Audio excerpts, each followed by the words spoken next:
বাহিৰ চুৱাপাতা বজাৰত জুৱা খেল আছেনে? নাই।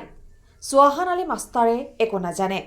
উক্ত জুৱা খেলৰ টকা চুৱাহান আলী মাষ্টাৰৰ পকেটত যোৱা বুলি ভিত্তিহীন বাতৰি সামাজিক মাধ্যমত সম্প্ৰচাৰিত হোৱা কেন্দ্ৰক কৰি চুৱাহান আলী মাষ্টাৰে আজি সংবাদমেল আয়োজন কৰে। সংবাদমেল আয়োজন কৰি চুৱাহান আলী মাষ্টাৰ সংবাদ মাধ্যমৰ আগত কি প্ৰতিক্ৰিয়া প্ৰকাশ কৰিলে চাওক আমাৰ এই বিশেষ প্ৰতিবেদন। ভাৰচুৱাপাতা বাজাৰত যিটো জুৱা খেল হৈ আছে না কি হৈ আছে এটা আমি একেবাৰেই নাজানো। মোৰ নলেজত সেইবিলাক নাই। কিন্তু ইতিমধ্যে দেখা গ'ল যে ভাইৰালত সোশ্যাল ভাইৰালত মোৰ নামটো ওলাই আহিছে। তাৰ পৰা আমি টকা লৈ সপ্তাহ দুদিন টকা লৈছো বুলি মানে কথাটো ইহঁতে কৈছে। কেনেকৈ যে টাকা কেনেকৈ দিলে ক'ৰ পৰা কোনে ক'লে সেইটো আমি গমেই নাপাওঁ। যাৰ ফলত আমি বৰ দুঃখিত।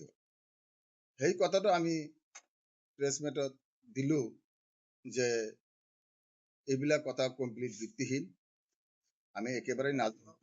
গতিকে আমি প্ৰশাসন বিভাগক আমি অনুৰোধ জনাওঁ যে আপুনি তদন্ত কৰি ভালকৈ বস্তুটো হেৰি কৰক। যদি আপোনালোকে শুনা পাইছে যে খেলখন আছে তাহলে সেই বস্তুটো প্রমাণ করে দোষী মানুষগুলো শাস্তি দিব লাগে। আপনার বিরুদ্ধে সামাজিক মাধ্যমে ভাইরাল হয়েছে, এটা কি সঁচা না মিছা? সেইটো আমি ভাইরাল যে হয়েছে আমার কথাটা তার বিষয়ে যি কথাটো মানুষে টকা নিয়ে বলে কইছে বা কি করেছে সেইটো কমপ্লিট ভিত্তিহীন। বিলাসীপাৰাৰ পৰা এইবিলাক কোনো নলেজত নুৰুদ্দিনৰ নাই। ৰিপৰ্ট, আছাম আমি ৰিপৰ্টছ এইবিলাক লাইভ। নাজানো। এইখিনি মোৰ এতে আপনি আরক্ষী প্রশাসন কি জানাবো? হ্যাঁ? আরক্ষী প্রশাসন কি জানাবো? এটা আমি আরক্ষী প্রশাসনক অনুরোধ জানাও যাতে এই বস্তুটো যদি কোনোবাই ঠাইতে সেইবোৰে কি কৰি আছে এইটো যদি হেৰি কৰে কিবা এটা ব্যৱস্থা কৰে।